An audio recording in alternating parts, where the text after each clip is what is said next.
बात होती है माइलो नाम के एक आदमी से जो ऑटिज्म नाम की एक दिमागी बीमारी से पीड़ित है। यहाँ माइलो एक लेडी पर नजर रखे हुए था और अपने दिमाग में कुछ कैलकुलेशन कर रहा था। इसके साथ ही वो अपने आसपास हो रही चीजों को भी नोटिस कर रहा था, जैसे कि एक पैसेंजर बस, सड़क किनारे बैठा एक आदमी, सड़क पर मौजूद एक पॉट होल और तेज रफ्तार से आती हुई साइकिल। अब इन सभी चीजों को ध्यान में रखकर माइलो ने रोड को क्रॉस किया और अपनी जेब में पड़ी पेंसिल को एक मेल बॉक्स पर रख दिया। अब माइलो के ऐसा करने से वहाँ एक चेन रिएक्शन की शुरुआत हो गई और जब एक टैक्सी उस पॉटहोल से गुजरी तो पानी के छींटों के चलते वो पेंसिल जमीन पर गिर गई।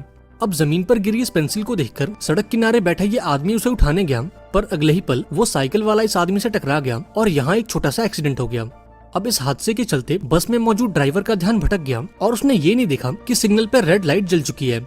इस लापरवाही के चलते बस ने उस लेडी को टक्कर मार दी जिस पर माइलो नजर रखे हुए था और इस तरह से माइलो ने अपनी कैलकुलेशन के दम पर एक खून कर दिया और उसे बड़ी चालाकी से एक हादसा बना दिया।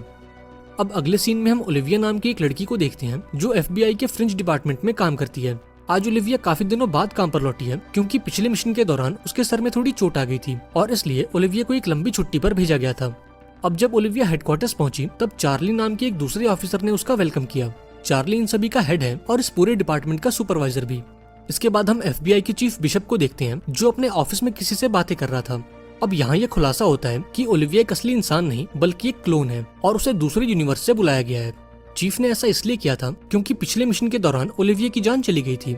अब चूंकि ओलिविया उनकी सबसे बेस्ट एजेंट थी इसलिए चीफ उसे खोना नहीं चाहता था और इसलिए उसने एक क्लोन के अंदर ओलिविया की सारी यादें डाल दी और उसे फिर से जिंदा कर दिया।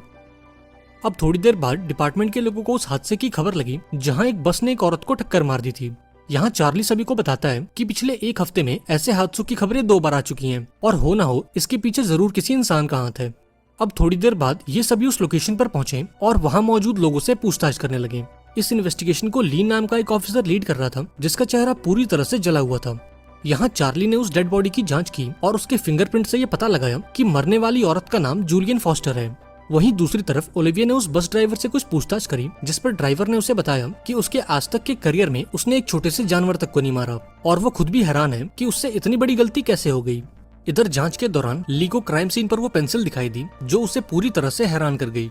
अब थोड़ी पूछताछ करने पर यह बात पता लगी कि सड़क किनारे बैठा वो आदमी इसी पेंसिल को उठाने गया था और इसी बीच उसकी टक्कर उस साइकिल वाले से हो गई।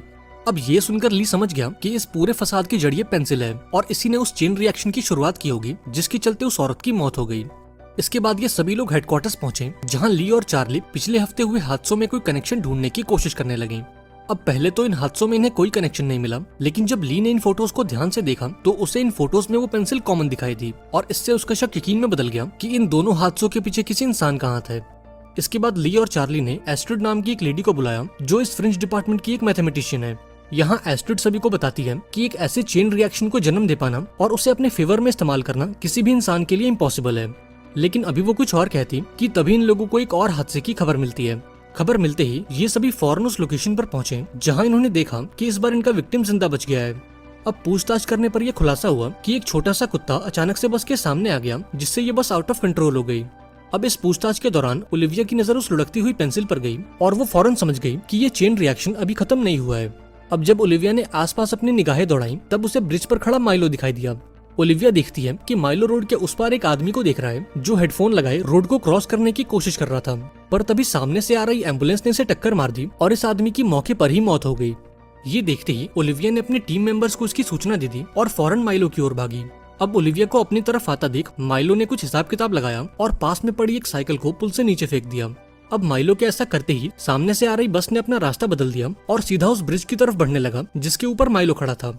इधर ओलिविया भी ब्रिज के ऊपर पहुंची और माइलो के सर पर अपनी बंदूक तान दी, लेकिन अभी वो कुछ कर पाती उससे पहले माइलो ने इस ब्रिज से जंप लगा दी और सीधा उस बस के ऊपर जा गिरा। अब जब तक ओलिविया कुछ समझ पाती तब तक माइलो उसकी गिरफ्त से निकल चुका था। इसके बाद माइलो अपने घर पहुंचा जहां उसकी बहन मैडी उसके लिए परेशान हो रही थी। यहाँ मैडी कहती है कि पिछले कुछ दिनों में हमें हॉस्पिटल से काफी कॉल्स आ चुके हैं और हमें जल्द से जल्द डॉक्टर से मिलने जाना होगा। लेकिन काफी समझाने के बाद भी माइलो हॉस्पिटल जाने के लिए राजी नहीं हुआ और मैडी की बातों को नजरअंदाज कर दिया। यहाँ मैडी ने उसे सरेंडर करने को कहा और उसे समझाया कि वो इस जुर्म की दुनिया में कितना आगे निकल चुका है। हालांकि माइलो को इन बातों से कोई फर्क नहीं पड़ा और वो अपने किए हुए कामों को जस्टिफाई करने लगा। लेकिन अभी वो कुछ और कहता कि तभी मैडी ने उसे एक प्लास्टिक का घोड़ा दिखा दिया जो उसे उसकी मॉम ने दिया था। अब ये घोड़ा देखकर माइलो काफी अनकंफर्टेबल हो गया और उसे अपनी मॉम की याद आ गई जो अब इस दुनिया में नहीं है। इसके बाद हम एजेंट ली को देखते हैं, जिसे रेगुलर स्किन चेकअप के लिए हॉस्पिटल लाया गया था। अब चेंबर में जाने से पहले ली ओलिविया से कहता है कि तुम उन तीनों लोगों के बीच कोई कनेक्शन ढूंढो जो इन हादसों में मारे गए हैं। अब इन बातों को ध्यान में रखकर ओलिविया अपने हेडक्वार्टर्स पहुंची और इन तीनों विक्टिम्स के बीच कोई कनेक्शन ढूंढने की कोशिश करने लगी। अब थोड़ी जांच के बाद ओलिविया को यह पता चला कि जो 3 लोग उन हादसों में मारे गए थे वो सभी एक ही हॉस्पिटल में काम करते हैं। इसके बाद ओलिविया ने ये सारी जानकारी चार्ली को दी और ये दोनों फौरन उस हॉस्पिटल में पहुंच गए। यहाँ ओलिविया की नजर कुछ मरीजों पर गई जो सेम टू सेम वही पेंसिल यूज कर रहे थे जो उन्हें क्राइम सीन पर मिली थी। थोड़ी देर बाद ये दोनों डॉक्टर लेविन से मिले और उन्हें उन तीनों विक्टिम्स की तस्वीर दिखाई। डॉक्टर लेविन ने उन तीनों लोगों की पहचान की और ओलिविया को बताया कि ये तीनों लोग इसी हॉस्पिटल में काम करते थे और एक खास एक्सपेरिमेंट का हिस्सा थे। इस एक्सपेरिमेंट के तहत हम दिमागी रूप से बीमार लोगों का इलाज करते हैं और एक खास दवाई के जरिए हम उनकी मेंटल आईक्यू को बढ़ा देते हैं और फिर इस प्रोसेस को रिवर्स करके हम उनकी मेंटल आईक्यू को नॉर्मल कर देते हैं। इसके बाद डॉक्टर ने उन्हें कुछ पेशेंट की वीडियोस दिखाई और इन वीडियोस में ओलिविया ने माइलो को नोटिस किया। अब डॉक्टर लेविन ने बताया कि माइलो भी उनका एक पेशेंट है और इस एक्सपेरिमेंट का एक हिस्सा है। एक्सपेरिमेंट के बाद माइलो को उसकी बहन की देखभाल में घर भेजा गया और 1 हफ्ते बाद दोबारा से हॉस्पिटल आने को कहा गया ताकि इस एक्सपेरिमेंट को रिवर्स करके उसकी दिमागी हालत को नॉर्मल किया जा सके। पर जब 1 हफ्ते बाद हॉस्पिटल स्टाफ ने उसे कॉल किया तो उसने वापस आने से मना कर दिया और अपना फोन स्विच ऑफ कर लिया। अब माइलो की बहन का पता लगते ही ओलिविया और चार्ली ने उससे मिलने का फैसला किया और फौरन हॉस्पिटल के बाहर आ गए। लेकिन वो इस बात से अनजान थे कि माइलो ओलिविया की हर एक मूवमेंट को ऑब्जर्व कर रहा है और इन मूवमेंट्स में दिखने वाले पैटर्न को एनालाइज करके उसके अगले मूव को जानने की कोशिश कर रहा है। अब थोड़ी देर बाद ओलिविया और चार्ली माइलो के घर पहुंचे जहां उनकी मुलाकात मैडी से हुई। उन्होंने मैडी से माइलो के बारे में पूछा, जिस पर मैडी ने जवाब दिया कि उसे माइलो के बारे में कुछ नहीं पता। अब यहाँ इन दोनों को शक हो गया कि मैडी जरूर उनसे कुछ छुपा रही है, इसलिए ओलिविया ने उसे माइलो के किए मर्डर्स के बारे में बताया और उसे समझाया कि माइलो का आजाद घूमना कितना खतरनाक हो सकता है। इस बातचीत के दौरान जब चार्ली घर की तलाशी ले रहा था तब ओलिविया ने मैडी को अपनी बहन के बारे में बताया जो अब इस दुनिया में नहीं है। ये सुनकर मैडी को काफी बुरा लगा क्योंकि कुछ महीनों पहले ही उसने भी अपनी मॉम को खोया था। अब इस मिलते जुलते हालात ने मैडी के दिल में हमदर्दी भर दी और उसने ओलिविया को माइलो के बारे में कुछ जानकारी दी। मैडी ने बताया कि उस एक्सपेरिमेंट के बाद माइलो का दिमाग काफी तेज हो चुका है और वो अपनी कैलकुलेशन को यूज करके अपने आसपास हो रही घटनाओं की भविष्यवाणी कर सकता है और उसके कंसंट्रेशन को भंग करने के लिए उसे वो लकड़ी का घोड़ा दिखाना होगा जो हमें हमारी मॉम ने दिया था। इसके बाद मैडी ने ओलिविया को एक लिफाफा दिया जिसके अंदर उस होटल का एड्रेस था जहाँ माइलो पिछले कुछ दिनों से रुका हुआ है। यहाँ मैडी ने ओलिविया से कहा कि अब वो ये घर छोड़कर जा रही है क्योंकि वो माइलो की इन हरकतों से तंग आ चुकी है। अब एड्रेस मिलते ही ओलिविया और चार्ली उस होटल की तरफ निकल गए जहां माइलो पिछले कुछ दिनों से छुपा बैठा है। वहीं दूसरी तरफ हम माइलो को देखते हैं जो होटल की खिड़की पर खड़े होकर कुछ कैलकुलेशन कर रहा था। वो अपने सामने मौजूद कंस्ट्रक्शन एरिया को देख रहा था जहाँ लो ऑक्सीजन लेवल का बोर्ड लगा हुआ था। दरअसल इस कंस्ट्रक्शन एरिया में धूल मिट्टी काफी ज्यादा थी और यहाँ सांस लेने के लिए एक ऑक्सीजन पंप की जरूरत थी। अब माइलो ने अपनी कैलकुलेशन करी और ओलिविया को जान से मारने का प्लान बनाया। माइलो का प्लान ये था कि वो ओलिविया को इस कंस्ट्रक्शन एरिया तक लाएगा और जब ओलिविया ऑक्सीजन ब्रेक लेगी तब वो सीमेंट की ब्लॉक्स को उसके ऊपर गिराकर उसे जान से मार देगा। अब माइलो की भविष्यवाणी के हिसाब से ओलिविया और चार्ली उस होटल तक पहुंचे जहां ओलिविया की नजर माइलो पर गई जो कि सड़क के उस पार खड़े होकर इनका इंतजार कर रहा था।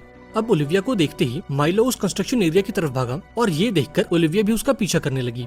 अब ओलिविया जो कि एक क्लोन है और एक दूसरे यूनिवर्स से आई है, वो इस लो ऑक्सीजन लेवल के साइन बोर्ड को समझ नहीं पाई और बिना ऑक्सीजन पंप लिए उस कंस्ट्रक्शन एरिया में चली गई।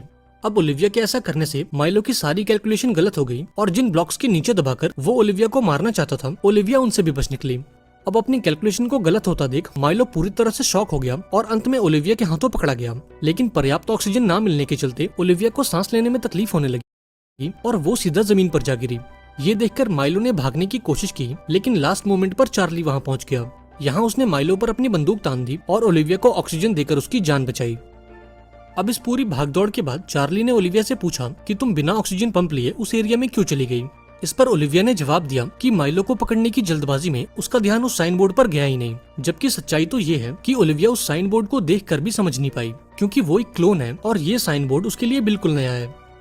अब आखिरी सीन में हम माइलो को देखते हैं जो कि एक आइसोलेटेड चेंबर में बंद था और एक सुपर कंप्यूटर से बातें कर रहा था। डॉक्टर्स का कहना था कि माइलो का दिमाग इतना एडवांस हो चुका है कि उसके विचारों को समझ पाना किसी भी इंसान के लिए इम्पॉसिबल है। अब ये जानकर मैडी को काफी दुख हुआ क्योंकि वो चाहकर भी अपने भाई की मदद नहीं कर सकती थी। लेकिन जाने से पहले वो एक आखिरी बार माइलो से मिलने आई और उसके सामने ये खिलौने वाला घोड़ा रखकर चली गई।